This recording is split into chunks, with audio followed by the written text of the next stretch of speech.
Hello दोस्तों, मेरा नाम शमीम है। मैं स्वागत करता हूं आप सभी का इस वीडियो के माध्यम से। दोस्तों, ये हमारे साथ हमारे मिस्टर वलीद इंजीनियर। दोस्तों, आप लोगों के काफी क्वेश्चन एंड क्वेरीज आई हुई थी कि आप लोग पूछना चाह रहे थे कि यहाँ पर क्लीनिंग मेंटेनेंस का काम कैसे शुरू किया जाए, इसकी क्या क्राइटेरिया होता है शुरू करने का। तो हम आज आपको स्टेप बाय स्टेप सारा कुछ बताने वाले हैं कि आप क्लीनिंग मेंटेनेंस का काम अगर आप दुबई में यूएई में शुरू करना चाहते हैं तो कैसे कर सकते हैं। तो उसकी कुछ फॉर्मेलिटीज होती हैं, पहले वो हमें कंप्लीट करनी होती है। लाइक फर्स्ट प्रायोरिटी यही होती है कि आपने लाइसेंस लेना होता है। तो ये हमारे मिस्टर वलीद जी आपको बताएंगे कि कैसे आप क्लीनिंग मेंटेनेंस का लाइसेंस ले सकते हैं अगर आप यहाँ पर यूएई में दुबई में अपना क्लीनिंग मेंटेनेंस का काम करना चाहते हैं। तो लाइसेंस के बारे में कुछ बताएं, कैसे लाइसेंस ले सकते हैं लोग। नेशनल अप्रूवल होती है उसकी सबसे पहले, ठीक है। उसके बाद ट्रेड नेम लाइसेंस वगैरह बुक करना पड़ता है। आपको ट्रेड नेम चाहिए होता है लाइसेंस के अंदर। उसके बाद ये पेमेंट वोचर आता है। पेमेंट वोचर आप पे करते हो तो सेम टाइम आपका लाइसेंस बन जाता है। ये क्लीनिंग मेंटेनेंस का। कितना अच्छा, इसमें ये होता है कि अभी क्लीनिंग और मेंटेनेंस डिफरेंट बन गए सेक्टर। अच्छा, पहले एक थे, अब इन्होंने डिफरेंट एक्टिविटीज कर ली है। ओके, अगर अभी दो कंपनियां बनानी पड़ेंगी इसके लिए, क्लीनिंग के लिए अलग, मेंटेनेंस के लिए अलग। एक कंपनी में दोनों एक्टिविटी नहीं कर सकते? नहीं कर सकते। ओके, तो इसमें अप्रोक्सीमेट अगर कोई बंदा काम स्टार्ट करना चाहता है क्लीनिंग मेंटेनेंस का, तो उसको क्या डॉक्यूमेंट्स चाहिए जिससे उसका लाइसेंस प्रोसेस कंप्लीट हो सके? पासपोर्ट कॉपी होती है, ठीक है। विद इन 1 डे में आपका लाइसेंस इशू हो जाता है। ओके जी। और साथ में उसको कितने कोटे मिलते हैं उसमें? उसमें आपको 3 कोटे मिलेंगे, इंस्टेंट कोटा उसको बोलते हैं। ओके जी। इन्वेस्टर पार्टनर कितने कोटे होते हैं इसमें? इन्वेस्टर का आप डाल दो, तीन इन्वेस्टर 4 इन्वेस्टर आ सकते हैं। ओके। और एक उसमें अगर आप छोटी कंपनी बना रहे हो तो उसमें एक लोकल भी चाहिए होगा। ओके जी। अगर आप स्टार्टिंग में क्लीनिंग या मेंटेनेंस किसी भी तरीके की कंपनी बना रहे हैं तो आपको स्टार्टिंग में उसमें जो कोटा मिलेगा वो केवल 3 ही लोगों का इंस्टेंट कोटा मिलेगा। अगर आपने और लोगों के वीजे लगाने हैं और अपनी बड़ी टीम करनी है तो उसके लिए एक प्रोसीजर होता है, उसके बारे में थोड़ा सा बता दें। जैसे किसी ने अपनी टीम और लंबी करनी है, स्टार्टिंग में वो 10, 15, 20 बंदों के साथ स्टार्ट करना चाहता है तो उसको क्या करना चाहिए? उसमें ये होता है कि अगर आपने इंस्टेंट लाइसेंस बनाना है तो आपको 3 कोटे मिलेंगे। अगर आपके पास ऑफिस या जारी अवेलेबल है तो हम रिक्वेस्ट करके एक एप्लीकेशन डाल के हम कोटे ले सकते हैं। 10-12 कोटे आपको मिल जाएंगे एट ए टाइम। ओके, इसमें कितना टाइम लगता है कोटे लेने में? प्रोसीजर ये होता है कि तकीम आती है और विद इन 1 वीक में आपको मिल जाएंगे।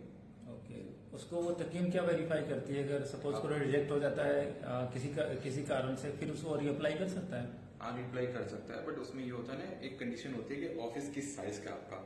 अगर आपका ज्यादा छोटा ऑफिस है तो आपको उस हिसाब से कोटे मिलेंगे। ओके, मीन्स अगर उसने एम्प्लॉय ऐड कराने हैं तो वो ऑफिस के यहाँ पे एम्प्लॉय ऐड होंगे उसके स्क्वायर फीट से। हाँ, स्क्वायर फीट। अगर उसका ऑफिस छोटा है तो आपको को ज्यादा कोटे नहीं मिलेंगे, कहने का मतलब ये है। जी जी, ठीक है।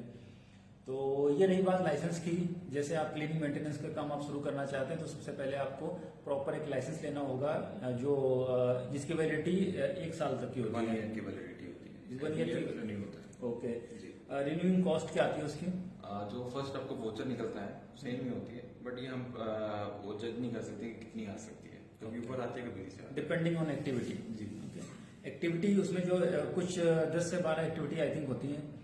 जी, मिनिमम 10 तक आप कर सकते हो। ओके, तो उन्हीं एक्टिविटी के जो एक्टिविटी के अकॉर्डिंग ही उसमें वो जो बाउचर बनता है, उसी एक्टिविटी के आधार पर उसका बाउचर बनता है, वही जो है आपने पे करना होता है। उसके बाद ही आपका लाइसेंस एक्टिव होता है।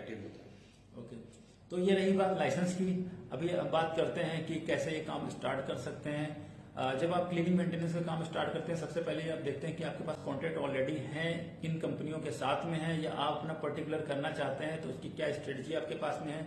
पर्टिकुलर अगर कर रहे हैं तो आपके पास क्या उसकी टीम है जो आपको काम ला के दे सकती है, या आपकी खुद पर्सनल वो मार्केटिंग है, या किसी कंपनी के साथ आप अटैच होकर वो काम करना चाहते हैं कि आप उसको अपनी टीम प्रोवाइड करना चाहते हैं। इस काम को शुरू करने के लिए सबसे पहले आपने ध्यान ये देना है कि आपको टीम मैनेज करनी पड़ेगी। टीम मैनेजमेंट के साथ में आपको इक्विपमेंट्स मैनेज करने होंगे, क्योंकि विदाउट इक्विपमेंट्स आप यहाँ पे काम नहीं कर सकते हैं। चलिए सबसे पहले बात करते हैं मेंटेनेंस वर्क के बारे में। मेंटेनेंस वर्क में यहाँ पे इलेक्ट्रिशियन, प्लम्बर, मेसन, कारपेंटर आता है। ये सारा कुछ मेंटेनेंस एक्टिविटी के अंतर्गत आएगा। उसके बाद बात करते हैं क्लीनिंग। क्लीनिंग वर्क ऐसा होता है जैसे यहाँ पे जो बिल्डिंग्स हैं, विलास है, उसमें आपने क्लीनिंग सर्विस प्रोवाइड करनी होती है, उसको क्लीनिंग वर्क बोलते हैं। तो cleaning maintenance totally different work हैं, दोनों के लिए अलग अलग लाइसेंस की भी नीड होती है। और दोनों कंडीशन में, चाहे आप टेक्निकल में हो या क्लीनिंग में हो, आपने बंदों के लिए जो आप वर्कर रखते हैं उनके लिए अकोमोडेशन, मेडिकल, ट्रांसपोर्टेशन ये मस्ट होता है उनको प्रोवाइड करना। उसके बाद आप उनकी सैलरी डिसाइड करते हैं। फिर अदर अनाउंस जो देते हैं वो डिपेंड करता है आप कितनी सैलरी रख रहे हैं। अमूमन यहाँ पे 8 घंटे की 1200 तक की सैलरी देते हैं लोग हेल्पर्स के लिए, और हेल्पर्स मीन्स वो क्लीनर्स के लिए। और जो लोग मेंटेनेंस में आते हैं, मेंटेनेंस में जो प्रोफेशनल मेंटेनेंस वर्कर होते हैं और फ्रेशर होते हैं, फ्रेशर की 1200 से 1500 तक सैलरी होती है, और उसके बाद जो एक्सपीरियंस होते हैं उनकी 1500 से 1800 तक सैलरी होती है।